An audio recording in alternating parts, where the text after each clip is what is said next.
without wasting much of your time, as I know the exam is approaching really soon, and these videos will help you do revise as much as possible with my quick and crisp content. And also, don't forget that the knowledge of PYQ will help you clear the exam. I can bet you this. If you have the knowledge, you can clear the exam. Because the questions, the pattern, in fact, kabhi kabhi to options, they do repeat. So just go through them, man. What are you waiting for? Christmas? Without wasting much time, let's get started. Just lighting the mood, the environment, because the exam is approaching and we are really tense. So the question is of 60 questions, paper is of 60 questions, and we have to attempt any 50. 10 optional है, and वो 75 marks के लिए ही है, sorry 100 marks के लिए है, 75 minutes. The very first and the foremost question, teaching is a dependent process. First, out of which of the following, which is the correct statement? Let me clear my mind. Out of the following, which is the correct statement? It's option A. Teaching is a dependent process. So, how will you give the solution, the explanation? As teaching is dependent upon the characteristics of teacher or the students, and it also depends upon the teaching tools, aids, whatever we require for solving the exam, for solving questions, for analyzing things, for imagining things. We require a lot of things, and for that the teaching aids are required. So teaching is a dependent process. Question number 2. Dash is very important in the process of learning. School atmosphere, infrastructure, previous knowledge, teacher's personality. What do you think? What could be the answer?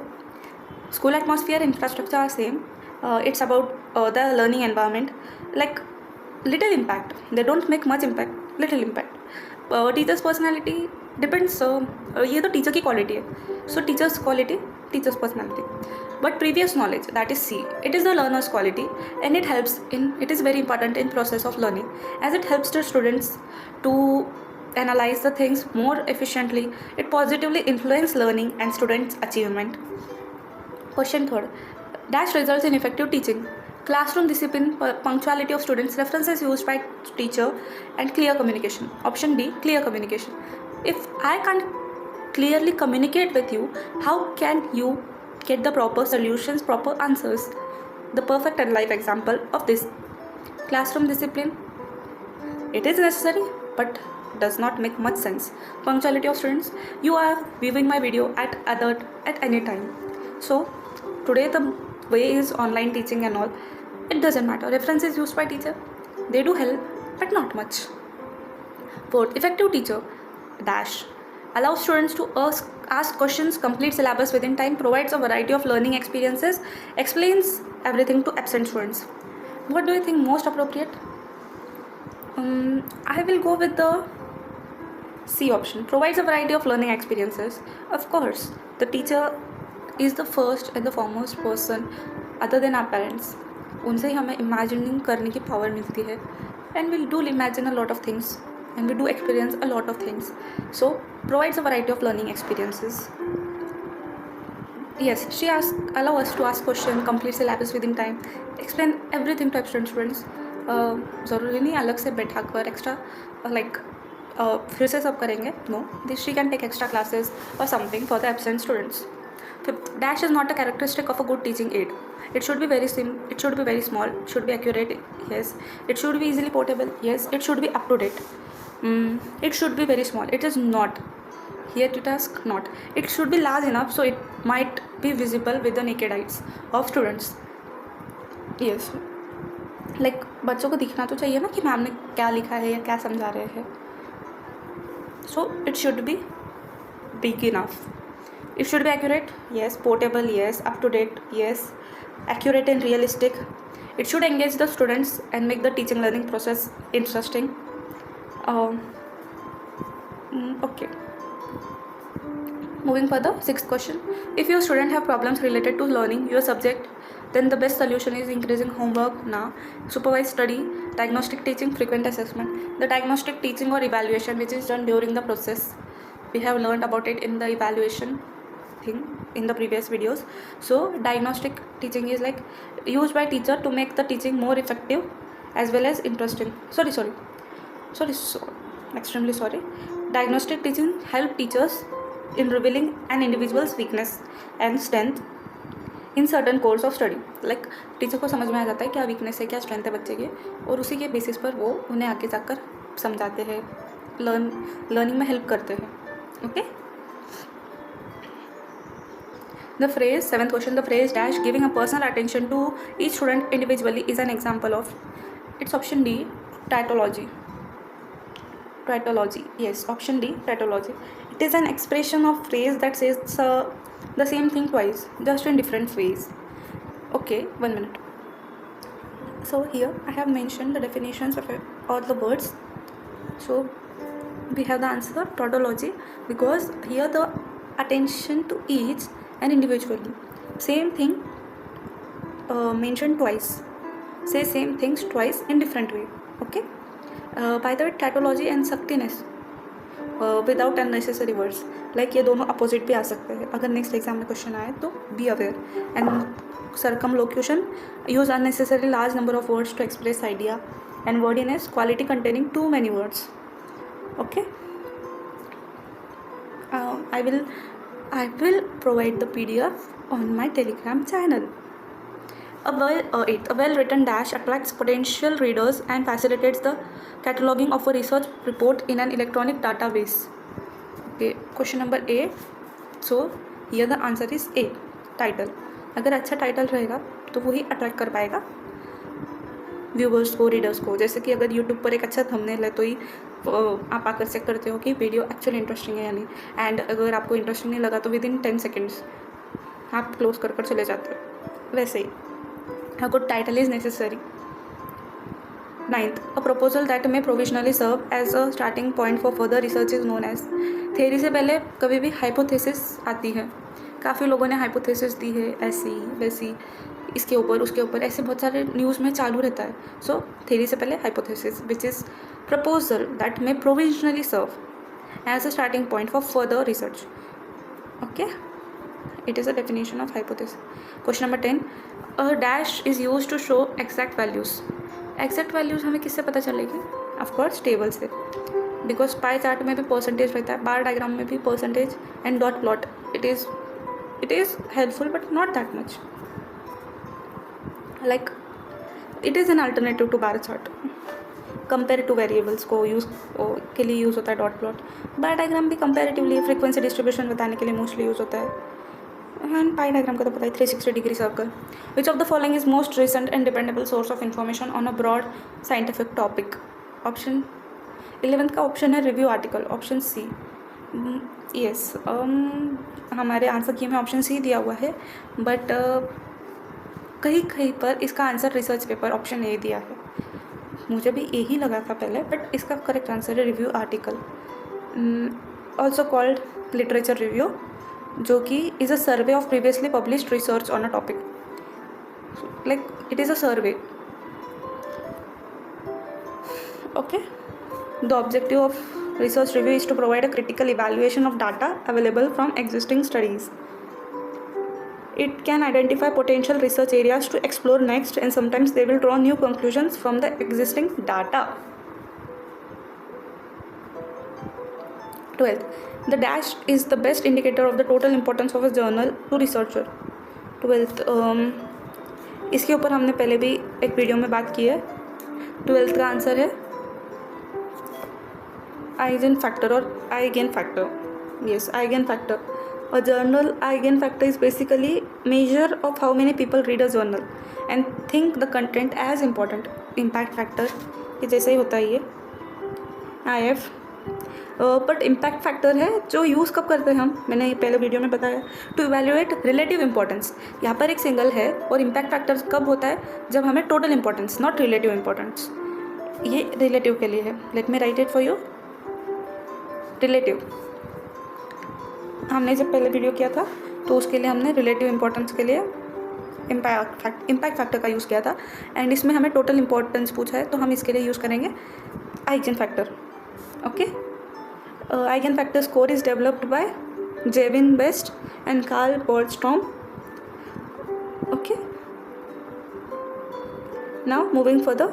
Okay, बाकी के इसके ऊपर भी बात करनी है क्या. जी index क्या रहता है. Is an author level metric suggested by Leo Egghe, calculated based on the distribution of citations received by a given research publication, such that a given set of articles ranked in decreasing order of number of citation that they receive. G index is the unique largest number such that the top G articles receive together at least G2 citations. Sir के ऊपर से क्या है ना, मेरे भी. It's like citation जो भी रिसर्च है उन्हें एक लाइन में अरेंज कर कर उनका कितना इम्पैक्ट है उसको एनालाइज कर कर ही उसको एक वैल्यू देते हैं, और वो वैल्यू एक नंबर देते हैं, और वो वैल्यू डिक्रीजिंग ऑर्डर में होती है. जो सबसे टॉप पर रहते हैं वो उन्हें सबसे यूनिक लार्जेस्ट नंबर का जी इंडेक्स मिलता है. Now it is about the passage. We will go through the passage the same way we have done in the last video. हम पहले क्वेश्चंस पढ़ेंगे और फिर आंसर्स. कहाँ गए questions. Wait a minute. Okay people, just a minute. Yes, so according to the ancient Greeks, art and craft were okay. पहला question यानी कि मोस्टली पहले ही लाइन में होते हैं, पहले कुछ लाइन में.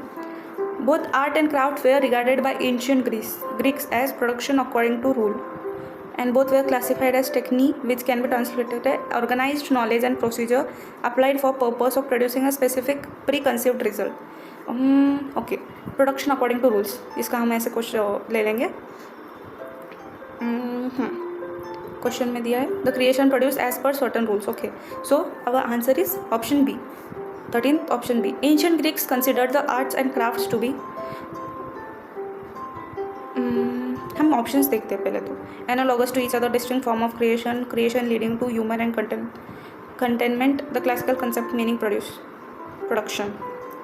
सो इसका आंसर है option A, analogous to each other. अभी मैंने ये कैसे बोला है, क्योंकि यहाँ पर इन्होंने बताया है. सी पहले लाइन में arts, the distinction that modern artist art and art critics make between the arts on one hand and crafts on the other was foreign to the classical antique. ये दोनों को डिफरेंट समझा है, analogous to each other. Okay, now next question. As per modern aesthetic view, art is an organized knowledge and procedure that leads to some result. ये हमने paper अभी पढ़ा है. Art cannot be governed by rules. Art can definitely be result oriented. Art is essence of preconceived ideas. ये जो बाकी के 3 option है ना, ये हमने मॉडर्न एंशियंट ग्रीक में पढ़े, तो इसका ऑप्शन बी रहेगा answer, because art can not be governed by rule. ये मॉडर्न एस्थेटिक व्यू है. Let us see modern aesthetic thought that art cannot be reduced to rule. Okay, इस तरह से अगर हम आंसर्स को फाइंड करेंगे ना तो बहुत जल्दी हमारा पेपर में फास्ट काम हो जाएगा, and we will be comfortable for solving the maths part and all. To judge the excellency in arts and craft, perfection was the primary criterion for ancient Greeks. Option C, ancient Greeks. Now Charles Buteux believed that it is the art production of beauty that distinguishes. अब ये Charles ब्यूटेक का नाम कहाँ पर है. सी यहीं पर है. Charles Buteux heralded the idea that it was distinguish the art from the craft and the sciences is the art's production of beauty. मतलब आर्ट और क्राफ्ट साइंस से अलग है, ऐसा उन्होंने बोला. The arts and distinguishes the arts and crafts from sciences. Option A.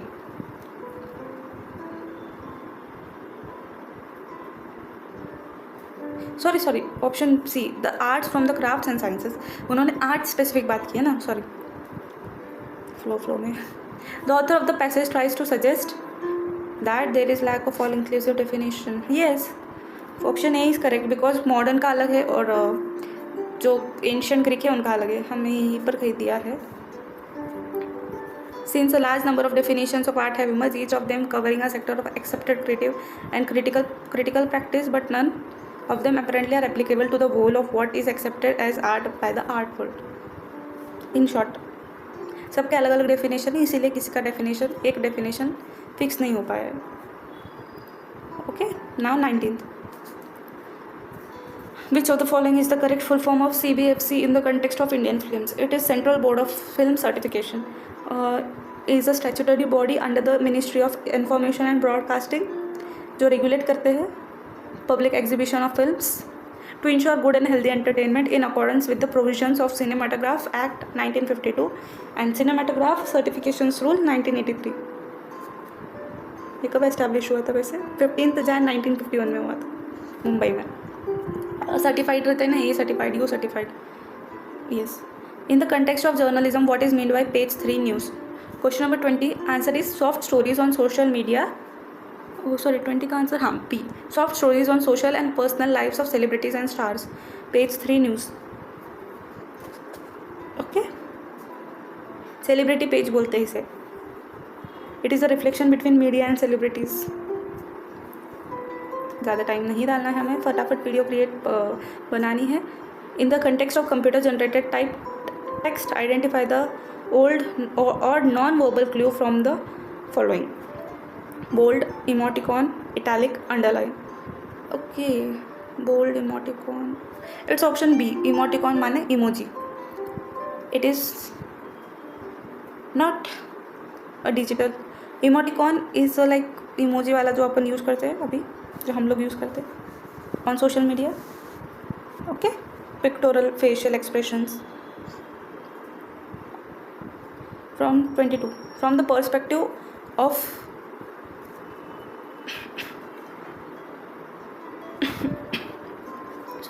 from the perspective of the advisor, what is ultimate criteria of success of advertisement as a communication advertisement as a communication success?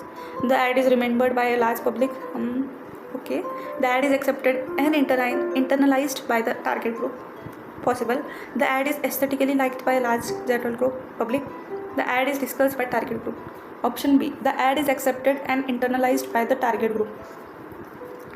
Basic aim ही वो होता है कि जो target audience है उन तक वो ऐड पहुँचे और उन्हें वो ऐड पसंद आए, वो उसके ऊपर फीडबैक दे, उनका प्रोडक्ट खरीदे। Okay, it is like to inform और convey the customers about their service और प्रोडक्ट। एडवर्टाइजमेंट का उतना ही मतलब होता है। जैसे बच्चों की ऐड आती है चॉकलेट्स वगैरह की, तो वो उन्हें ही टारगेट करती है। मोस्टली वो कार्टून नेटवर्क पर या कार्टून चैनल्स पर आती है।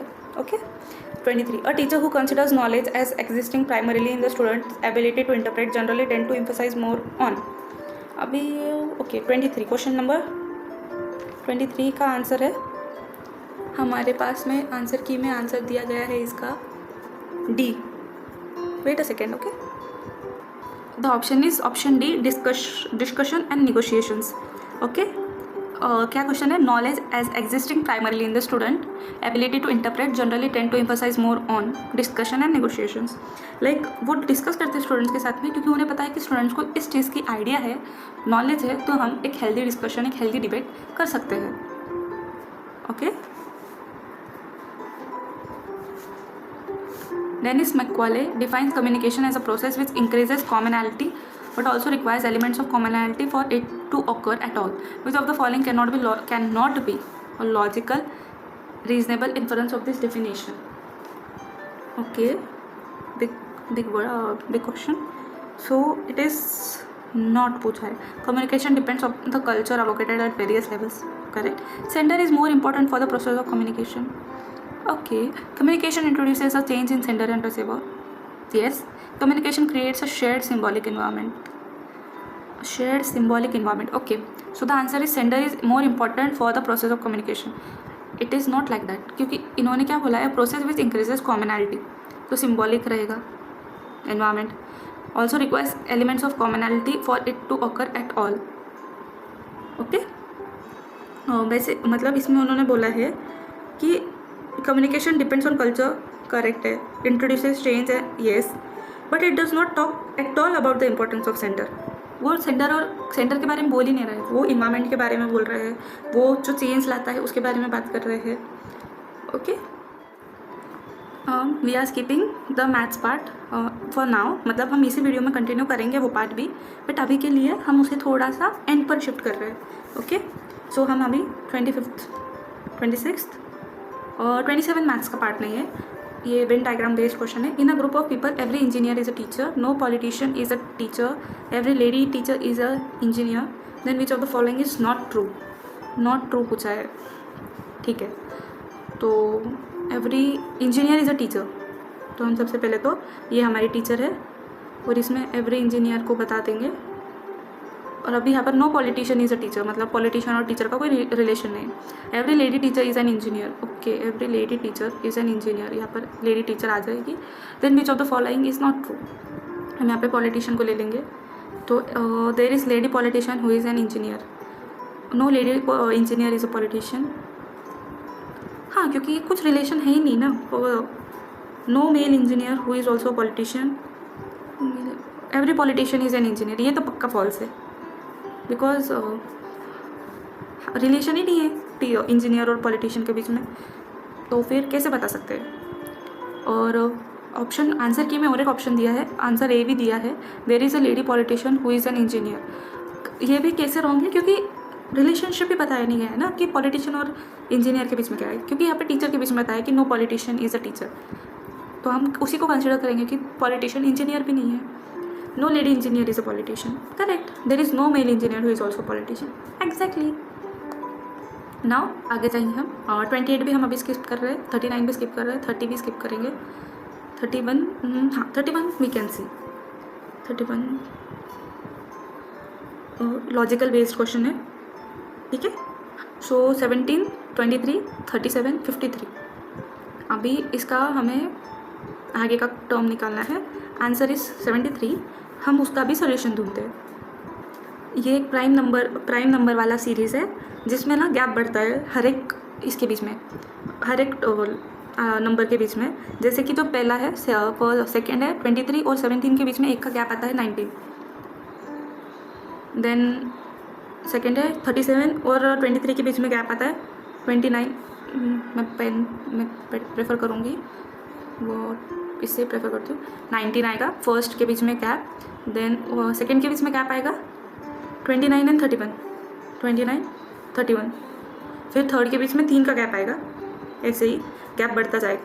41, 43, 47. आंसर आएगा 53. ठीक है. फिर अभी फोर्थ यानी फिफ्थ और फोर्थ के बीच में गैप कितना आएगा. ये सेकेंड एंड फर्स्ट के बीच का गैप है. ये वाला जो है और 29, 31, ये 37 और 23 के बीच का गैप है. एंड वैसे ही 53 और 37 के बीच में 41, 43, 47. अभी 4 का गैप आएगा लास्ट वाले इसमें. I am not missing something, am I. 61, 67. Okay. 59, 61, 59, 61, 67, 71. ये आ गया हमारे गैप जो आएगा 73 और 53 के बीच में. ये थोड़ा स्ट्रेंज क्वेश्चन था. मुझे नहीं इतना करेक्टली समझ में आया, बट आपको अगर इसका आंसर पता है, सोल्यूशन पता है, प्लीज़ मुझे कमेंट्स में बताना. ओके. आगे बढ़ते हैं अभी. 32. This one is quite easy. EJIKNP AC dash AC. अभी इसमें क्या बताया है कि EG के बीच में गैप कितना है +1 का, F IK के बीच में +1 का, J NP के बीच में +1 का, O ऐसे ही AC के बीच में भी +1 का है, B. तो अभी यहाँ पर क्या आएगा, जो गैप है हमारा वो भी +1 में आएगा. तो RT +1 S, TV +1 U, और SU के बीच में आएगा T, एंड SV के बीच में TU. नहीं, D तो कैंसिल. ओके. हाँ, अभी उसको इसके लिए भी एक टेक्निक है. अभी E और I के बीच में का गैप कितना होता है +4. EFGHI 4th नंबर पर आ जाता है. देन IN के बीच में का गैप है +5. वैसे ही N और फिर नेक्स्ट नंबर क्या है जिसके बीच में गैप +6 आना चाहिए. तो NOPQRST. Okay, we have got the answer T. And then T के बाद में +7 आएगा A. So the answer is B, TV. Okay. हम ऐसे ही G+4 K आता है, K+4 P आता है, K+5 P आता है, P+6 V आता है, और V+7 C आता है. Now 33. In a code language the word Chennai is coded as 49615210. then what is the code for the word Sangli? इसका भी आंसर है, आंसर आएगा इसका 1 मिनट, ओके, जस्ट 1 सेकेंड। इसका भी आंसर है ए है, इसका आंसर भी ए है। वो कैसे आएगा? इसके लिए हमें ABCD का जो नंबर होते हैं ABCD पूरी लिखनी पड़ेगी। ABCD का जो है जैसे 1A के लिए आता है, 1 के नीचे A, ऐसे जो आता है फिर पूरा ABCD लिखो वैसे ही। तो 3 C के लिए 3 आएगा। तो इसके लिए मैं आपको एकदम सिंपल बताती हूँ। C के लिए आता है 3, थर्ड नंबर पर C आता है, प्लस 1 कर देते हैं, 4 प्लस 1 कर देंगे तो इसका आंसर आ जाएगा 4, प्लस 1 कर देंगे, ओ सॉरी प्लस 1 करना है, +1 4, ओके। तो यहाँ पर 4, C के लिए 4, H का नंबर आता है 8, +1 9, फिर E का नंबर आता है 5, +1 6, N का नंबर आता है 14, +1 15, फिर A का नंबर आता है 1 तो उसका हो गया 2, एंड I का नंबर आता है 9 तो उसका हो गया 10। समझा? +1 ऐड कर रहे हैं, C +1 H +1 उनकी पोजीशन के अकॉर्डिंग। वैसे ही S का नंबर क्या है हमारे इसमें 19 है, बट उसको उसमें +1 ऐड कर देंगे तो 20 हो गया। फिर A का नंबर क्या है 1 तो उसमें +1 ऐड हो गया 2, फिर 15 N का 14 है, +1 हो गया 15, यहाँ पर भी N का 15 आ गया ना। देन G का नंबर क्या है? G हमारा 7 नंबर पर होता है H के पहले, तो G 7 नंबर पर है तो उसका हो गया 8। देन L 12 नंबर पर है, उसका हो गया 13, एंड I जो कि 9 नंबर पर है उसका हो गया 10। ठीक है, +1 ऐड करना है। थोड़ा सा तो लॉजिकल यूज़ करना ही पड़ेगा अगर आंसर चाहिए तो। ठीक है,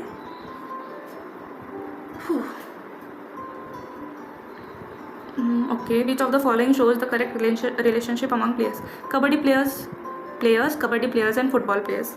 अभी इसका आंसर है C, clear cut C answer है इसका। ये प्लेयर्स के लिए हो जाएगा, ये कबड्डी वाले और ये फुटबॉल वाले। ऐसा कुछ रिलेशन बताना नहीं यहाँ पर।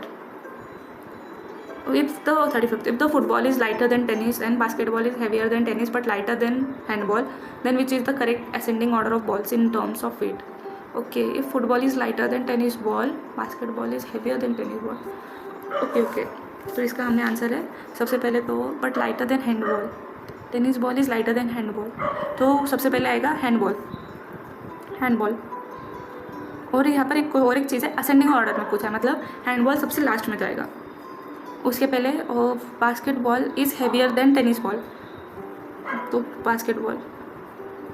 देन टेनिस बॉल, क्योंकि फुटबॉल से लाइटर है, tennis ball, and then football.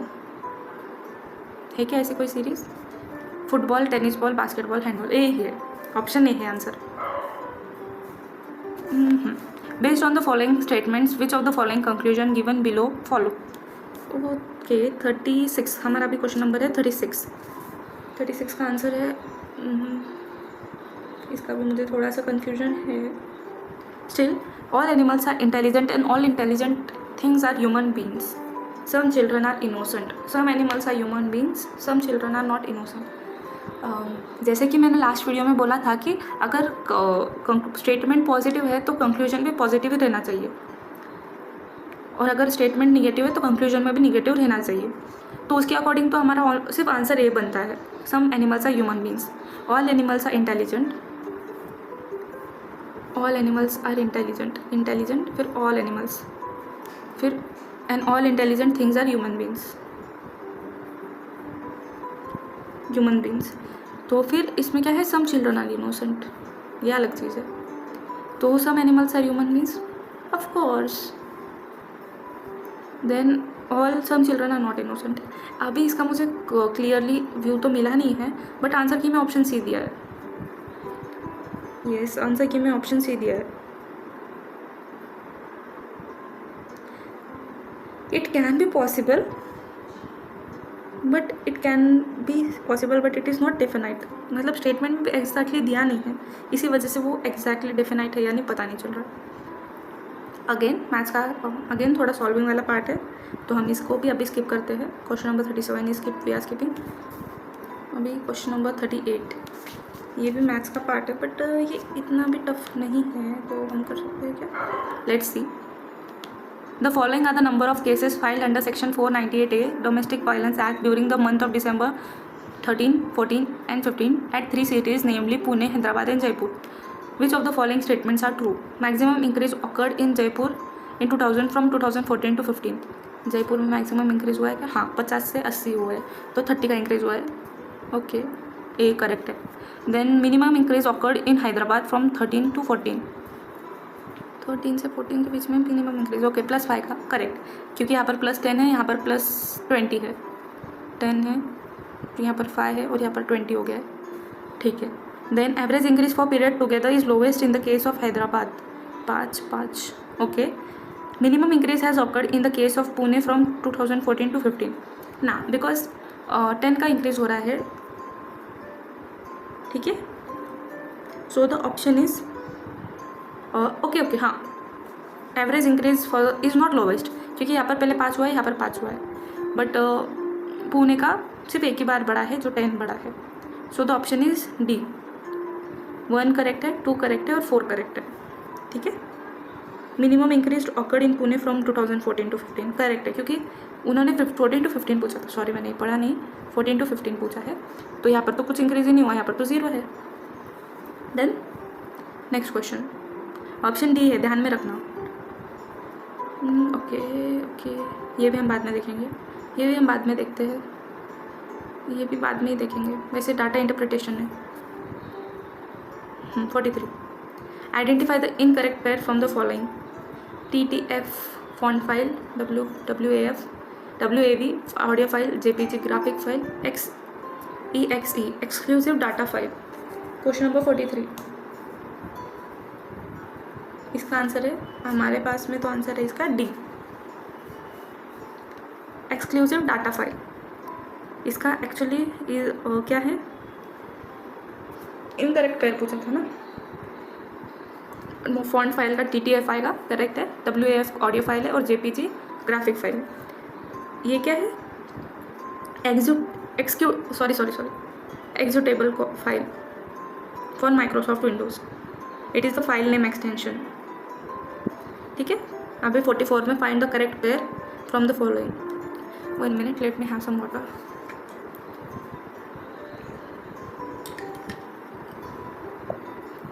Thank you. Find the correct pair from the following. 1 kilobyte 10⁻⁴, 1 megabyte 10⁻�6, 1 gigabyte 10⁻12 and 1 terabyte 10⁻15. इसका करेक्ट आंसर है बी. 44 का करेक्ट आंसर है बी, 1 megabyte 10⁻6, क्योंकि 1 bit क्या होता है, 1 किलोबाइट होता है 10⁻3. 1 megabyte 10⁻6, 1 gigabyte 10⁻9, 1 terabyte 10⁻12 और 10⁻15 किसका होता है, 1 पेटाबाइट.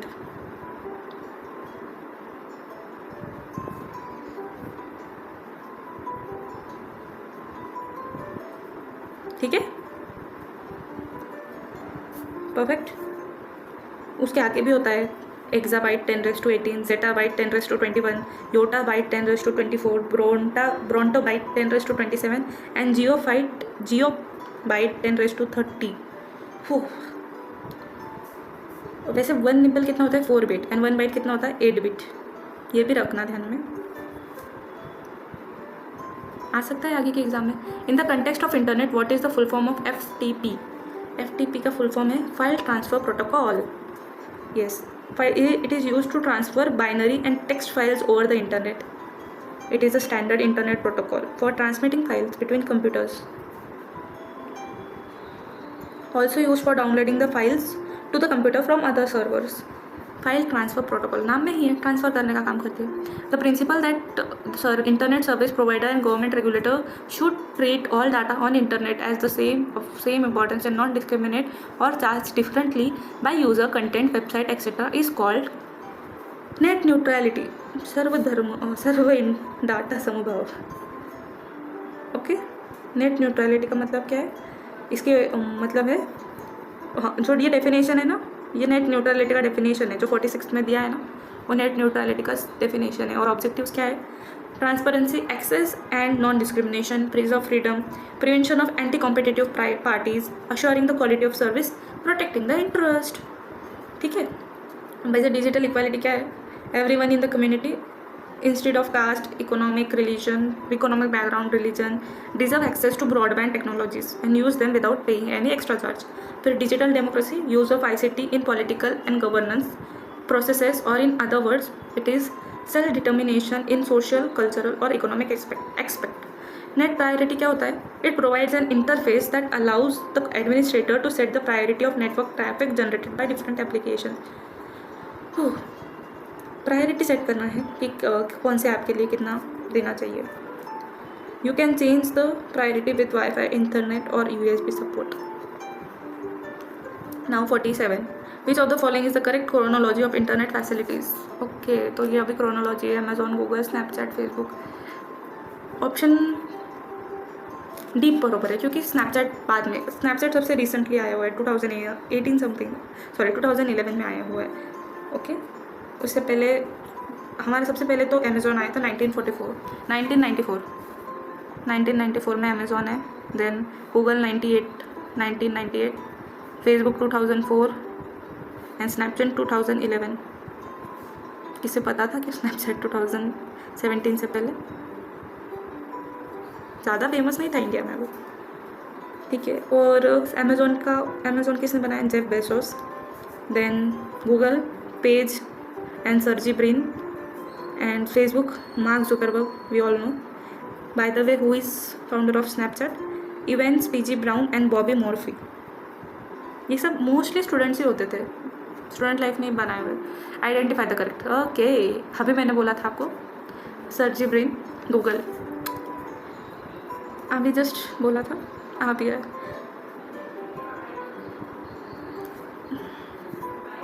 अमेजोन के तो जेफ बेजोस है. यू ट्विटर के कौन है? जैक डॉर्सी, इवान विलियम्स, नोआ ग्लास, बी स्टोन. अभी ट्विटर का नाम क्या हो गया है? एक्स हो चुका है, जो किसके अंडर है? इलॉन मस्क के अंडर है. YouTube, Jawed Karim, Steve Chen and Charles Hurley. Okay, अभी इन्वायरमेंट से related. Which type of waste is classified as hazardous? ये क्वेश्चन रिपीट हुआ है एक्सैक्टली. उसमें था कि नॉट हजार्डस, इसमें है hazardous. So it is sorry उसमें एग्रीकल्चर था, इसमें हजार्डस पूछा है, तो it is chemical waste. Okay, chemical waste is the most hazardous. 50. Dash is major source for fecal contamination in water. Domestic effluent, जो हमारे घर से आता है, निकलता है. Domestic effluent. It is an indicator of potential health risk.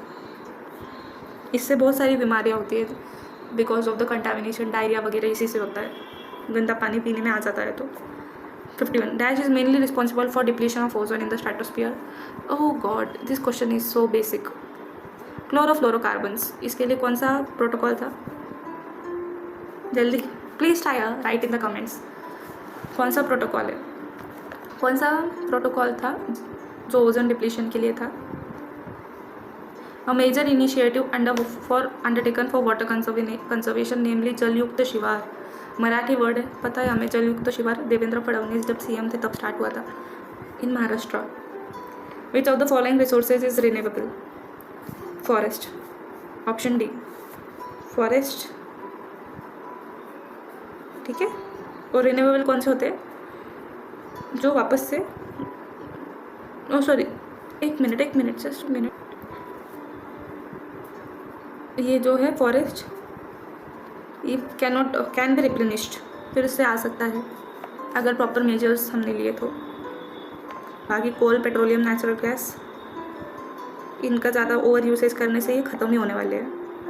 54. Socio economical impact due to construction of multipurpose dams in river valleys is mainly concern for.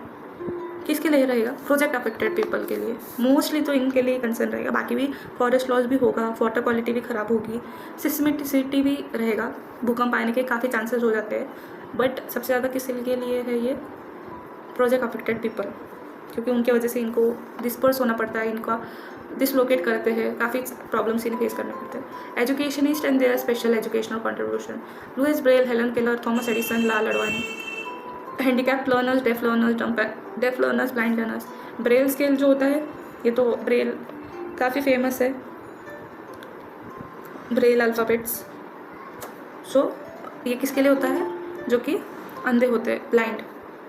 ठीक है, तो y का A, y का 4 का इसमें सीन है। बाय एलिमिनेशन हम कर सकते हैं ये, y का 4, r का 3। r माने हेलन केलर जो कि डम्प एंड डेफ के लिए, दोनों के लिए थे। Thomas Edison Thomas Edison deaf learners के लिए, और Lal Advani handicap. 4, 3, 2, 1। Regarding the Maharashtra University Act 1944, which of the following articles suggest various rules of admission for the senior college? Article 65, option A.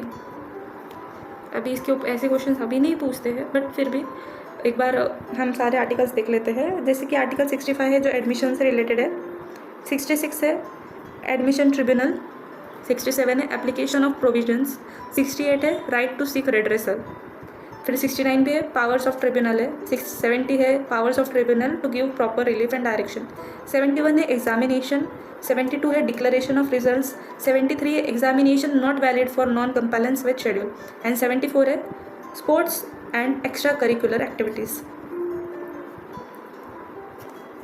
Just start the caption subtitles. तो आपको मैंने अभी जो बोला है वो सारा वहाँ पर लिखा हुआ मिल जाएगा। 60 yoga education mission is related to medical education, option A. 57 का आंसर है ऑप्शन ए,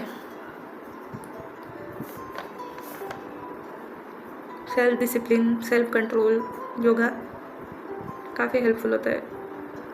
और by the way medical education में योगा इज रिलेटेड क्यों है? क्योंकि योगा से ही होगा।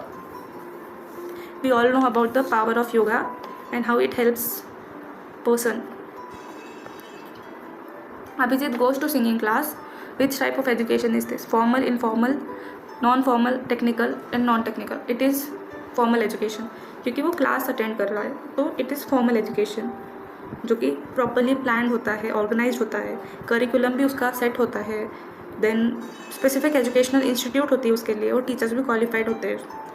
इनफॉर्मल में इनडायरेक्ट मेथड है जो फैमिली से स्टार्ट होता है, जो छोटे बच्चों को दिया जाता है before going to school. Then non formal TV, internet, online based जैसे यूट्यूब वगैरह, न्यूज़पेपर, रेडियो, ये हर टाइप के लोगों के लिए होता है और हर एज के लोगों के लिए होता है। Technical education and non technical, ये BE जैसे इंजीनियर, BTech, ये सारे कोर्सेज़ के लिए जो यूज़ होता है वो टेक्निकल एंड नॉन टेक्निकल में आता है। टेक्निकल एजुकेशन जो टेक्निकल स्किल्स डेवलप करता है वगैरह, ठीक है। 59 okay, universities and their location. Jagannath Sanskrit university, it is in Puri, Jagannath Puri जो है। देन राष्ट्रीय संस्कृत यूनिवर्सिटी, ऑप्शन मुझे राष्ट्रीय संस्कृत यूनिवर्सिटी है दरभंगा में, इसका आंसर R का 2 है, सॉरी R का 1 है वो, सॉरी राष्ट्रीय संस्कृत है तिरुपति में। Then Kameshwar Singh Sanskrit university, L is 2, and Gurukul Kangri Sanskrit university है हरिद्वार में है, ये काफ़ी फेमस भी है। सो ऑप्शन है D, Y का 3, R का 1, L का 2 एंड W का 4। What is the full form of ICSSR? इसका फुल फॉर्म क्या है? 60 का आंसर है A, Indian Council of Social science Research, ठीक है, आंसर है A, Indian Council of Social science Research. ये एक ऑर्गेनाइजेशन है, autonomous organization established by the government of India in year 1969 to promote, review and encourage, assist and coordinate social science research. 6 regional centres है इसके across the country and it provides grants for projects. इसका in fact fellowship भी होता है, like if anyone from the science background और something, आप इसके fellowship के लिए अप्लाई कर सकते हैं अगर आप अभी PhD कर रहे हैं तो। हाँ सॉरी, साइंस ही नहीं, ये सारे बैकग्राउंड के लिए, जैसे आर्ट्स वगैरह जो भी है उनके लिए भी होता है ये। इसमें फेलोशिप में आपको स्कॉलरशिप मिलती है, फेलोशिप इसके लिए अप्लाई करना है। PhD अगर आप कर रहे हो अभी, तो अभी आए हैं इसके फॉर्म कुछ, तो भी आप इसके साइट पर जाकर भी चेक कर सकते हैं। Okay, now we will conclude the maths part. Let F 25th question, let F be a mapping from x 1 2 3 up till 50 to itself such that for m n epsilon x m is not greater than n implies that fm is not greater than fn, then which is true? अभी यहाँ पर क्या दिया है, there is, हम option पे देख लेते हैं, there is M epsilon X such that F M is equal to M, for every M epsilon X we may have F M is equal to F M minus one, for every M epsilon X we may have F M is equal to M plus one, for every even M epsilon X we must have F M one by two M. अभी कुछ भी mention directly नहीं किया गया है, तो हम इसको ऑप्शन के थ्रू एलिमिनेट करके देखते हैं। अभी ऑप्शन वन में क्या दिया है कि अगर एम वन है तो एफ भी वन एफ एम भी वन ही आएगा, वन। ओके, तो फिर ये हमारा कंडीशन को सेटिस्फाई कर सकता है, क्योंकि एक्स इज इक्वल टू 1 2 3 दिया है, तो एफ इज एम अगर 1 2 3 जाएगा तो एफ भी 1 2 3 जाएगा, तो हम ए को थोड़ा बहुत कंसिडर कर सकते हैं। ठीक है, then question number option two में क्या दिया है, एम माइनस वन, अगर हम एम माइनस वन में जाएंगे तो वन एम वन, तो एफ भी वन चाहिए हमें, बट यहाँ पर हम अगर M two is equal to two आ जाएगा, अगर हम एम को टू कंसिडर करेंगे तो हमको एफ एम को क्या करना पड़ेगा, टू माइनस वन, तो फिर वो F is equal to F M नहीं हो जाएगा ना, हमें ये कंडीशन चाहिए, बट ये होगा नहीं पॉसिबल। ठीक है, फिर इसके आगे हमें और एक क्वेश्चन क्लियरली विजिबल नहीं है, आई नो, मैं इसे टाइप करती हूँ जस्ट फॉर मिनट। अगर हमने एम को टू कंसिडर किया तो हम अभी एफ को भी क्या कंसिडर करेंगे, टू, एफ को क्या कंसिडर करना पड़ेगा, is equal to two minus one, तो वो हो जाएगा वन, तो फिर वो हमारी कंडीशन जो है M is equal to F M नहीं सेटिस्फाई करेगा। ठीक है, फिर उसके बाद में आगे जाएंगे हम, अगर यहाँ पे हमने एम को वापस से टू कंसिडर किया, एम को हमने टू कंसिडर किया और हमने यहाँ पर ले लिया, क्या लेना था हमें, टू प्लस वन, तो वो हो जाएगा थ्री, तो फिर से ये कंसिडर नहीं, ये नहीं होगा, M is equal to F M नहीं होगा। फिर अगर यहाँ पर हमने किया suppose F M is equal to half, तो टू का हाफ, टू का वन बाई टू करेंगे, two into one by two, one by two करना, सॉरी वन बाई टू, तो वो भी हो जाएगा, टू का हाफ वन हो जाएगा। अगर हमारा एम टू है तो फिर एफ भी टू चाहिए, नॉट पॉसिबल, इसीलिए कोई भी कंडीशन सेटिस्फाई नहीं किया, तो यही एक है जो कंडीशन सेटिस्फाई कर रहा है, इसीलिए हमारा करेक्ट आंसर है ऑप्शन ए। ठीक है, ये मुझे समझ में आया, जहाँ तक मुझे जो कंक्लूजन समझ में आया इस क्वेश्चन का, मैंने उस वे में आपको समझाया। अगर आपको कोई और तरीका पता है तो आप मुझे कमेंट में बता सकते हैं, यू आर फ्री। अभी हम 26, a substitution takes a word written in the letters X and Y gives a new word by replacing each old X with a Y and each old Y with X Y. For instance it converts Y X Y to X y by x y. Starting with one letter word wo is equal to x, we get new words w1 is equal to y, w2 xy, w3 y xy, and so on, which with each wn plus 1, okay, from obtained from the wn by applying the substitution. If lm is the pair with l is equal to number of x in w10 and m is equal to number of y in wn, then lm is equal to, अच्छा इतना बड़ा से बताया इसे, इसमें ना clear क्या बताया गया है, डब्ल्यू एन प्लस वन, क्योंकि यहाँ पर देखो वो क्या बता रहे थे कि W0 x हो गया और W1 क्या हो गया y, तो W2 पे होगा X Y, W3 y X Y, फिर W4 y X Y X, ऐसे रहेगा। तो on each wn plus one, मतलब wn1 प्लस वन बोले तो 2 प्लस 1 3, 3 प्लस 1 4, इस तरह से obtain from wn by applying the substitution. If L क्या है, नंबर ऑफ एक्स, मतलब एक्स कितने होते हैं in W10 and M number of Y in W9। Okay, तो एल का क्या है, एक्स कितने हैं, और एम क्या है, वाई कितने हैं अप टू, और ये भी W10 तक है, और ये वाई कब तक चाहिए हमें, W9 तक। देन एल और एम कितने रहेंगे। ठीक है, थोड़ा कंफ्यूजिंग है बट इतना भी नहीं है। मैं आपको सबसे अभी अगर हम आगे का W4 W5 ये सभी कंसिडर करने वाले हैं, तो हमें इसके लिए कहाँ तक जाना पड़ेगा, W9 तक। ठीक है, जैसे कि W1 में कितना है, एक y है, W2 में कितने हैं, एक y एक z, एक y एक x है, W3 में दो y एक x है, W4 में कितने आएंगे, x y y x y, मतलब दो x आ रहे हैं और तीन y आ रहे हैं। ठीक है, फिर नेक्स्ट कोड क्या आएगा, फिफ्थ में W5 में x, मैं टाइप करती हूँ, आपको टाइप किया हुआ ज़्यादा बेटर, ज़्यादा अच्छे से समझ में आता है ना, मैं टाइप करती हूँ। ठीक है, अभी यहाँ पर मैंने क्या लिखा है, यहाँ पर मैंने क्लियरली मेंशन किया है। ओके, यहाँ पर उन्होंने क्या बोला था कि for each old X there will be a Y, मतलब और ईच वाई के लिए एक्स वाई है, यहाँ पर उन्होंने ये कंडीशन दी थी सी। ओल्ड एक्स के लिए वाई और ईच ओल्ड वाई के लिए एक्स वाई। तो हमने क्या लिया यहाँ पर, अगर डब्ल्यू ओ को एक्स लिया था, W0 को, तो फिर W1 को वाई लिया, फिर W1 को वाई तो W2 को एक्स वाई, फिर W2 को एक्स वाई है इसीलिए एक्स आया है, इसीलिए वाई एक्स वाई, क्योंकि वाई भी आया है और एक्स भी आया है, तो वाई एक्स के लिए वाई और वाई के लिए एक्स वाई। सिमिलरली अभी हमने 4 लिया है, W4, तो इसमें y आया है तो xy आएगा, फिर x आया है तो y आएगा, और वापस से y आया है इसके लिए xy आएगा। समझा? थोड़ा डिफिकल्ट है समझने में, मतलब क्वेश्चन ऐसा बड़ा है और थोड़ा ऐसा कॉम्प्लेक्स है, बट आंसर काफ़ी ईजी है इसका। ऐसे ही हर जगह रिपीट होता है, W5 W6 ऐसे W7 में भी होगा, बट इसको मैंने कट शॉर्ट किया है क्योंकि हमें अभी डायरेक्ट आंसर निकालना था। जैसे कि यहाँ पर तीन y हो चुके हैं, 2x थे और 3y थे, फिर उसको क्या करते हैं, ऐड करते हैं नीचे के क्वेश्चन में, 3 + 2 करते हैं, तो यहाँ पर 5y हो जाते हैं, हो गए ना 5y, और हमारे पास x कितने हुए 3, जो ऊपर y है वो नीचे x हो जाते हैं, और हमारे पास x कितने 3।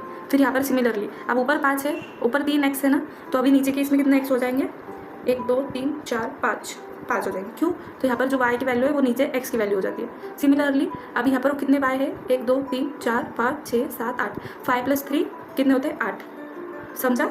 अभी यहाँ पर जो देखो, फिर से यहाँ पर जो ऊपर 8 आया, तो अभी यहाँ पर नीचे जो x की वैल्यू है, ये x कितना है 8, और ये y की वैल्यू कितनी हो गई 13, क्योंकि 8 + y 13। फिर से क्या होता है, x की वैल्यू 13, क्योंकि ये देखो ये नीचे आ रहा है, और फिर y की वैल्यू कितनी हो रही है 21। फिर अपने को क्या पूछा है, W9 और W10 अपने मतलब का है, तो यहाँ पर उन्होंने क्या पूछा था, W9 में y की वैल्यू कितनी है 34, और वैसे ही W10 में x की वैल्यू कितनी है 34। समझा? यहाँ पर y की वैल्यू है और ये यहाँ पर x की वैल्यू है, तो इसका आंसर क्या आता है 34। क्वेश्चन ईजी है, बस थोड़ा समझने के लिए ब्रॉड पर्सपेक्टिव चाहिए, और क्वेश्चन को प्रॉपर्ली पार्ट्स में डिवाइड करो और फिर उसको एनालाइज करो, तो आपको ये क्वेश्चन ईजी जाएगा। ठीक है? कंफर्टेबल? नहीं समझा तो क्वेश्चन फिर से पढ़िए, और फिर मैंने जो बोला है उसको फिर से सुनिए, एंड तब जाकर आपको समझ में आएगा कि मैं क्या बोल रही हूँ। कि उन्होंने क्या बोला था कि अगर यहाँ पर x है तो अभी हमको यहाँ पर चाहिए y, और अगर यहाँ पर y है तो हमको यहाँ पर चाहिए x और y।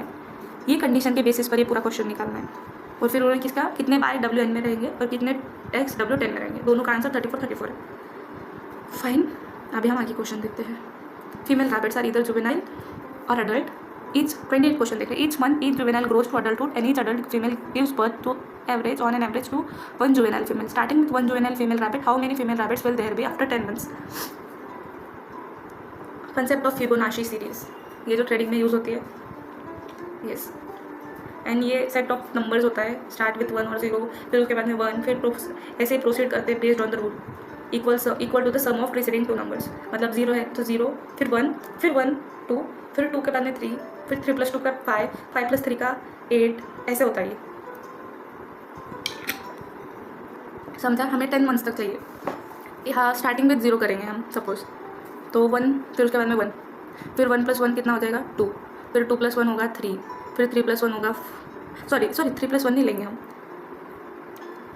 2 + 1, ये 2 + 1 हो गया 3, फिर 3 + 2 लेंगे, तो क्योंकि पहले आया है 3 + 2 5, 5 + 3 8, 8 + 5 13, 13 + 8 21, 21 + 13 21 + 13 34, फिर 34 + 21 हो जाएंगे 55, फिर 55 + 34, 55 + 24 34 89। सॉल्व करके देख लो। तो अभी हमारा आंसर क्या आता है, पहले महीने में, मतलब यहाँ पर क्या देखो, पहले महीने में 0 नहीं, यहाँ पर उन्होंने क्योंकि दे दिया है ना, स्टार्टिंग विथ 1 जुवेनाइल, तो हमारे पास पहले महीने में 1 था, पहले महीने में 1, फिर 3, फिर 2, फिर 3, फिर 5, फिर 8, फिर 13, फिर 21 34 55 89। काउंट करो 1 2 3 4 5 6 7 8 9, ये 10th मंथ, तो हमारे पास में टोटल कितने हैं 10 89। समझा? जो पहले का नंबर है उसको ऐड करते जाना है। इतना भी डिफिकल्ट नहीं था ये क्वेश्चन, बिना काम के कॉम्प्लेक्स करके रखते हैं स्टूडेंट्स ही, अपने माइंड में कॉम्प्लेक्सिटी बढ़ाते हैं ना हम। अभी नेक्स्ट क्वेश्चन क्या है, if x1 = 1, x2 = 1 + ½ x3 = 1 + 1 + 2 1 + 1/2 + 1/2 square, फिर x9 xn का कितना है 1 + 1/2 + 1/2 का square plus plus plus dot dot dot dot plus 1/2 n - 1, then which of the following is true. अभी ये क्वेश्चन ना थोड़ा सा अलग है, ज्योमेट्रिक सीक्वेंस है ये। इसमें क्या है, each term is found by multiplying the previous term by a constant, मतलब पहले के टर्म को पहले के मल्टीप्लाई करना है बेसिकली। तो अभी क्या है, पहले हाफ आया, फिर ऐसे इसमें एक r = हाफ कर देंगे और a with the first term in the series. मतलब क्या बता रहे हो कि हमको रिप्लेस करना चाहिए। ये मुझे थोड़ा क्वेश्चन नहीं समझ में आया है, तो मैं इसका आंसर ही डायरेक्ट बता देती हूँ। इसका आंसर है xn = 2 फॉर सम n। इसका आंसर ऐसा दिया था अपने पास, तो ऐसे ही आंसर है आंसर की में। हाँ सॉरी, आंसर की में अपने पास आंसर है डी। हाँ, और मुझे ये समझा नहीं, तो मैं क्लियरली बोल रही हूँ, मेरे पास इसका एग्जैक्ट आंसर नहीं है, क्योंकि मैंने जब देखा था साइट पर भी, तो गूगल पर, तो वहाँ पर ना ऑप्शन सी दिया था, xn = 2 फॉर सम n, ऐसा दिया हुआ था। ठीक है, hope you understand, it's not my fault, but ऐसा ही समझ में आया था मुझे। अभी question number 30, sorry for skipping but I am also helpless. अभी ये वाला question, number of positive divisors of 8000। इसका पॉजिटिव डिविजर्स ऑफ 8000 है ऐसे, मतलब अभी इसका कैसे करना है, डिविज़र पता है क्या, डिवाइड करना है। स्टार्टिंग विद 8000, मतलब 8000 को 1 से डिवाइड करना है, फिर 2 से डिवाइड करना है, फिर जब तक एक हाईएस्ट नंबर नहीं आता, dividing by the highest number until you can not divide. मतलब कब तक डिवाइड कर सकते हैं कि हमें एक वैल्यू ऐसी मिल जाए कि उसके आगे हम डिवाइड ही नहीं कर पाए। ठीक है, जैसे कि देखो, सपोज 1 × 8000 मैं टाइप करती हूँ, टाइप वाला कन्वीनियंट लगता है ना। मुझे एक फॉलोअर, एक व्यूवर नहीं बोला था, टाइप करके बताइए आप, वो ज़्यादा कंफर्टेबल। 2/4000, फिर 2 4000, फिर 4 का क्या आता है 2000, सॉरी मल्टीप्लाई करना है हमें 2000। ऐसे करते करते कहाँ तक डिवाइड कर सकते हैं हम उसको, हर नंबर को ऐसे लेना है। फिर ये 2000 कितना होता है, 1000 हो जाएगा 5 से करेंगे तो। एक मिनट मैंने कुछ तो मिस किया है फिर से। मैं डायरेक्टली इसका आंसर ही बता देती हूँ, मतलब सॉरी डायरेक्टली मैं यही बता देती हूँ कि कितने नंबर से वो डिवाइड होता है, बेटर रहेगा वही, मतलब थोड़ा कन्वीनियंट भी रहेगा। 1 है, 2 4 5 8 से भी होगा, 10 16 20 25 32 40, but obviously 50, yes, 64 of course, 8 का 64, then 80, yes, 100, okay, 125, 160, 200, 250, 320, 4000। मैं एंड में एक बात बताऊंगी आपको, अभी नहीं। देन 4000 हो चुका है, 5000, सॉरी 400, 500, 800, 1000, 1600, 2000, 4000, और वो खुद से भी डिवाइड होता है 8000। ठीक है, अभी ये जो मैंने नंबर्स बताए ना, ये सब नंबर्स में एक चीज़ देखो, ये जो नंबर्स है इसमें मैंने 8 का टेबल भी बताया। देखो 8 1 × 8, 8 2 × 16, 8 3 × 24, सॉरी 24 नहीं आता है, 32 40 64 80, 8 के टेबल में भी ये सारे आते हैं, तो हम उसके वैसे भी निकाल सकते हैं। एंड देन अभी हम इसके आगे भी जो डिविजर्स है, टोटल ऐसे डिविजर्स कितने, ये पूरे टोटल कितने हो गए 28। ये वाले पेपर में ना थोड़ा मैथ्स टफ था मेरे हिसाब से, मेरे लिए टफ था बिकॉज मैं मैथ्स बैकग्राउंड की नहीं हूँ, बट अगर थोड़ा सा लॉजिक, थोड़ा सा इंटरप्रिटेशन सही रहा तो मैथ्स भी सॉल्व हो सकता है। ये मुझे समझ में आ रहा है धीरे धीरे। तो जब तक एक हाईएस्ट नंबर नहीं आता, 8000 सबसे हाईएस्ट नंबर है और हमें 8000 तक ही का सॉल्व करना है, तो ये टोटल 28 नंबर्स है। ओके, और वो जो मैं बता रही थी 1 × 8000, 2 × 16000, ये सारे डिविजर कॉम्बिनेशन थे 8000 के। मतलब मैं बता रही थी कि डिवाइड करने के बाद में क्या वैल्यूज आती है। ठीक है, ये हमने किया हुआ है सॉल्व। अभी हमने कौन सा स्किप किया था? हाँ, ये स्किप किया हुआ दिख रहा है. Okay, 37. The following table presents the number of families in a village earning a certain level of monthly income from their factory job in a nearby town. 42 number of families 5,900, 2,000, 999. 40 number of families 10,000, say 49, 14,099 से 36, 15 से 999, 19 999, 18 20,000 से 24,999 and 5 25,000 से 30,000. तो अभी इसमें क्या पूछा है? Which of the following statements are correct? Approximately 54% of the families earn between 10,000 से 20,000. टोटल फैमिलीज कितनी है पहले वो बता दो. 42 + 40 + 36 + 80 + 5. जल्दी करो भाई, ये प्लस करो. टोटल फैमिलीज कितनी है? 141. तो अभी इसमें से इन्होंने क्या बोला? 54%, अप्रॉक्सीमेटली 54%, यानी कि 140 का हाफ कितना होता है?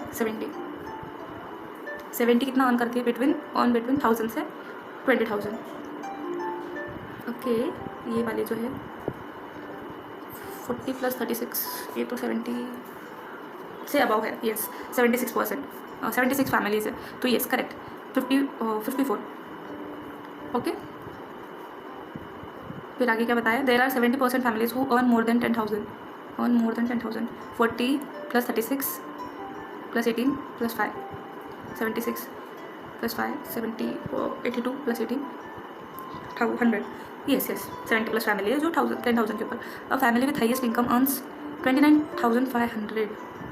Yes, medium income is between 10,000 and ₹1499. Median income, median माने कि जो मिड वैल्यू वाला होता है, ये मैंने आपको पहले भी बताया हुआ है. But okay, mid value, median का मतलब प्रीवियस वीडियोज़ में भी हमने डिस्कस किया है. तो ये करेक्ट है क्योंकि मोस्टली तो वही आ रहा है मीडियन, 40 to 40 के अराउंड, 42, 40, 36 बड़े बड़े वैल्यूज़, और 18 to 5. ठीक है, बट जो है ये हाईएस्ट इनकम है, ये 30,000 है. सी यहाँ पर 30,000 है हाईएस्ट इनकम, तो ये गलत हो जाएगा. सो इसका आंसर है ऑप्शन 3, 1, 2 एंड 4. यस, हमारा 37 का आंसर क्या है? 1, 2 एंड 4, ऑप्शन सी. मैंने स्किप क्यों किया था पता नहीं, मैंने क्वेश्चन देख कर ही स्किप कर दूँगा. Sometimes I act a little weird, I know. Now 39. अभी इसमें क्या है? Pass percentage of a school for 6 consecutive years starting from 2003 to 2008 are 45, 56, 42, 61, 55 and 52. If the ratio of students who appeared for the exam in the year are 2:3:4:3:2:3, then the pass percentage of school in 6 years together is. Pass percentage कितना है? 45, 56, 42, 45, 56, 42, 61, 55, 52. Ratio कितना बता रहा है? 2:3:4:3:2:3. अभी इसको क्या करना है? At the number of students appearing each year, x से मल्टीप्लाई कर दो.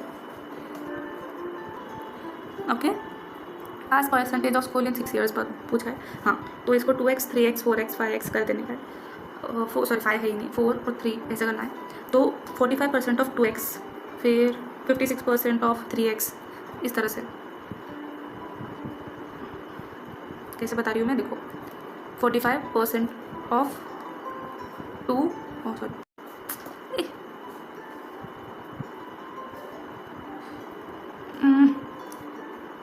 क्या हो रहा है आज? 45% of 2x, okay, 56% of 3x, 61% of 4x, then वापस से 55% ऑफ 3x. मैंने कुछ स्किप किया क्या? यस, मैंने मिस्टेक किया है. 42 यहाँ पर 42 है. 42% of 4x. Sorry for the mistake. I'm just a little bit tired due to ill health, no doubt. 61 of 3x, 55 of 2x, and again 52% of 3x. ऐसे निकालना है. ठीक है, तो टोटल स्टूडेंट्स कितने हुए pass? Approximately total students pass in this 5 years कितने हैं? 2 + 3 + 4 + 3 + 2 + 3, सॉरी ये तो रेशियो है. Sorry 2. Total number of students who appeared है, see, total number of students who appeared for the exam. ये अपीयर्ड है, पास वाले नहीं है. ये परसेंटेज में पास वाले दिए हुए. ठीक है, अभी इनके सबके परसेंटेज निकाल के फिर उनको उनका क्या बोलते हैं अपन, एवरेज निकालेंगे। तो अभी टोटल नंबर ऑफ स्टूडेंट्स कितने पास हुए अपीयर हुए थे, 2 + 3 + 4 + 3 + 2 17x। और हमारे पास में जो इसका वैल्यू आया है 8.75x परसेंटेज का। सॉल्व करके देख लो। तो अभी हम क्या करेंगे, हम परसेंटेज निकालेंगे। अभी हम परसेंटेज निकालेंगे direct. 8.75x divided by 17x into 100 percentage. Total pass percentage निकालेंगे। तो इसका आंसर x कैंसिल हो जाएगा। 17.100 875 17 के 1 में 1 5 17 5 85 आता है। ओके, तो आंसर आएगा इसका समथिंग 51.47%। तो अभी 51.47 के सबसे पास में कौन सा है, 51.5%। Okay, option A. A little bit of hard work. इतना बड़ा क्वेश्चन था, लेकिन इजीली स्किप कर सकते थे इतना टाइम डालने के बजाय। And if anyone is expert in maths they can solve. A survey conducted among 480 students of two colleges C1 and C2 regarding the type of computers they use resulted in the following table. With partial information, it is known that the ratio of number of students of C1 and that of C2 is 9:7. और ratio दे दिया है, फिर उसमें ऐसा data है, how many students of college C1 have at most one system. Incomplete data है और हमें इसमें से निकालना है, ठीक है। और टोटल कितने स्टूडेंट्स बताया है, 480 स्टूडेंट्स है जिनके ऊपर सर पे है, और ये रेशो है 9:7 टू कॉलेजेस का। फिर उसके बाद में आगे बढ़ेंगे। ओनली डेस्कटॉप वाले हैं, फिर लैपटॉप वाले हैं और फिर बोथ वाले हैं। तो हम इसको अपने वेन डायग्राम से वेरी फेमस, फिर ये डेस्कटॉप, ये डेस्कटॉप, ये लैपटॉप और ये बोथ, ठीक है।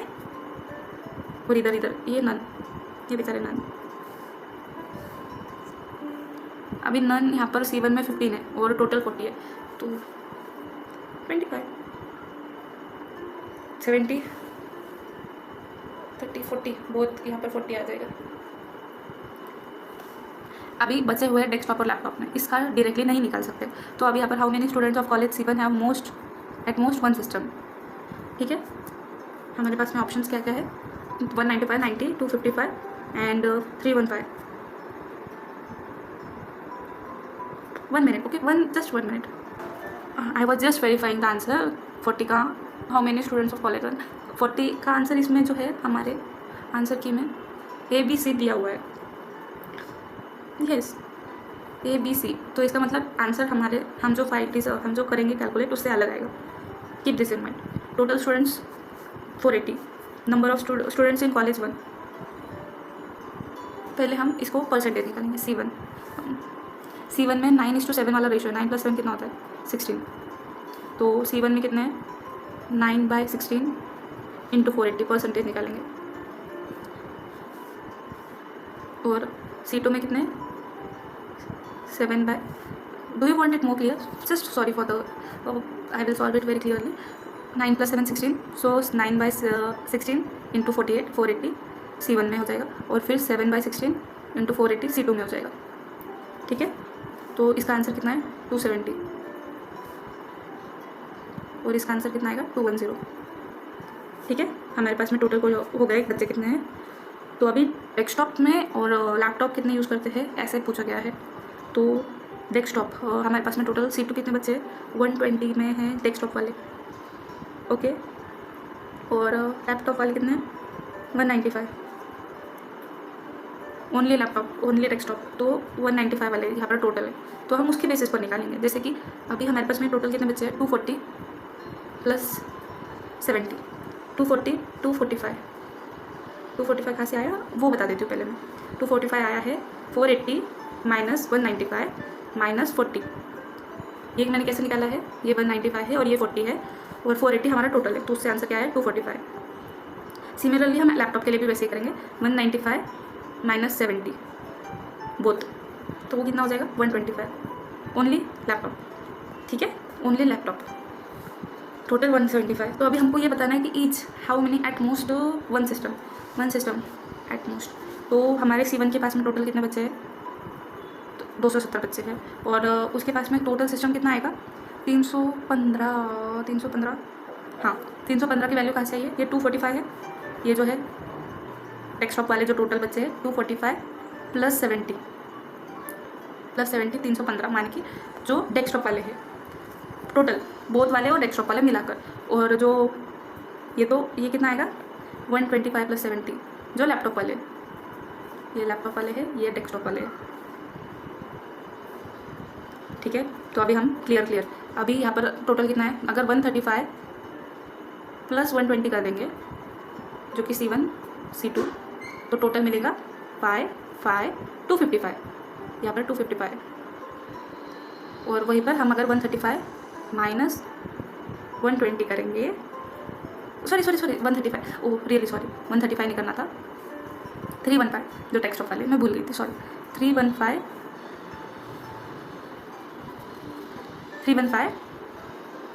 माइनस 120, तो हमें C1 की वैल्यू मिल जाएगी, क्योंकि ये जो 315 है टोटल है, ये यहाँ पर टोटल है 315, 5 में से 0 5 195 एटलीस्ट वन सिस्टम 195। फिर ऐसे ही हमको लैपटॉप का भी निकालना है। हमें 195 माइनस 125 का पता चला, C2 120 है C2 के पास में, और उनके पास में बोथ भी 30 है, बट अभी हमें लैपटॉप का नहीं पता है, तो हम उसके बेसिस पर लैपटॉप निकालेंगे। Students of C1 have at most C1 college number of student use laptop 100, यहाँ पर 100 है। ये कहाँ से मिली वैल्यू 195, जिसमें से 95 स्टूडेंट्स हैं जो C2 के हैं, और 100 है जो कि C1 के हैं। ठीक है, कॉलेज C1, ओ सॉरी ये गलती की मैंने, फिर से गलती हो गई। कॉलेज यहाँ पर जो है हमारे, इनके पास में 100 है और इनके पास में 95। Sorry for the mistake, I am just little bit confuse. ये पूरा बहुत ही ज़्यादा डिस्टर्ब है, क्योंकि इसमें आंसर्स ना 3 दिए हैं, तो मुझे वो तीनों आंसर को जस्टिफाई करना है। Do you understand? मुझे नहीं समझ में आ रहा है कैसे, बट हमारे आंसर की मैं ऐसे ही दिया हुआ है, इसीलिए मैं अभी के लिए ये भी पार्ट स्किप कर रही हूँ। आंसर है A, B एंड C। अभी हम 41 देखेंगे और हम फास्ट वीडियो कंप्लीट करेंगे, because the video is taking too long. In the following table, the number of students who passed in 4 subjects English, Hindi and Marathi and History in Division A and B of Standard 10th of a particular school is given. Okay. What is the possible number of students of Division B who passed in all the 4 subjects? जो all the 4 subjects में पास हुए Division B में, possible number B में कितने बच्चे हैं जो English में पास हुए? 34, 32, 36, 30। सिंपल। इसका एक सबसे ईजी वे बताओ, ये तो मैं आपको बहुत ईजीली बता सकती हूँ। 34 plus 32 plus 36 plus 30 divided by 4। ये मैंने क्या बताया अभी? एवरेज निकालो, आंसर मिल जाएगा। एवरेज किसका कितना है? 120/4। इसके टोटल 120/4 इज इक्वल टू 30। तो इसका आंसर कितना है? एक आंसर है 41 का आंसर है B 30। ट्राई कर लो, यही सिस्टम है। इन केस अगर नहीं समझ में आ रहा है तो आप दूसरे कोई वे से भी कर सकते हैं, बट मैंने इसी वे से आंसर निकाला है। The maximum possible number of students who passed in both Hindi and Marathi in 3 divisions combined is. अभी ये वाले इसमें क्या पूछा है? Passed in Hindi from all division in 3 divisions combined is, और मराठी दोनों का भी पूछा है, कंबाइंड पूछा है। ठीक है, तो हिंदी में हम यहीं पर देखेंगे। हिंदी में कितने पास हुए हैं? 30 प्लस 32 प्लस 34, टोटल कितना होता है? 96। दिख रहा है ये 96। और मराठी में पूछा है 38 प्लस 36 प्लस 31, ये होल क्या है? 105। ये टोटल हो गया 105। अभी इसका कॉमन पार्ट निकालना है। कॉमन पार्ट 96 और 105, तो 96 अगर हम 96 को कंसिडर करें और 96 प्लस 9 कितना होता है? 105। इस पार्ट को इस तरह से कंसिडर करें ना। After 96 there is no percent remained for pass in Hindi and maximum number of students pass both in Hindi and Marathi is 96। So the maximum number of possible is 96। ये इस वे में निकालना था। Okay, hope you understand. इस बहुत easy था ये कि हमको इसमें ना मैक्सिमम पॉसिबल नंबर पूछा था। दिख रहा है पॉसिबल नंबर, तो हमने उसी वे में निकाला है। मैं यहाँ पर इसको फिर से एक बार अच्छे से बता देती हूँ कि हमने यहाँ पर मैक्सिमम पॉसिबल नंबर कैसे निकाला है। 96 हमारा एक नंबर है, फिर 96 प्लस 9 ले लिया क्योंकि 105 बताना था, तो 96 प्लस 5 तो 9 ले लिया, तो वो हो गया 105 इज इक्वल टू 105। तो कॉमन नंबर इन दोनों में क्या निकला? 96। तो हमने 96 को मैक्सिमम पॉसिबल बता दिया। इससे हिंदी में तो इससे ज़्यादा नहीं हो सकते है ना, तो यही सबसे मैक्सिमम लिमिट है हिंदी की, और मराठी में इससे ज़्यादा 9 है। Okay. Hope you like the session. Please do like, share and subscribe. And I know आज के पार्ट में थोड़ा मैथ्स डिफिकल्ट था for me, so I couldn't give the best, but I tried my best for the other topics. Thank you.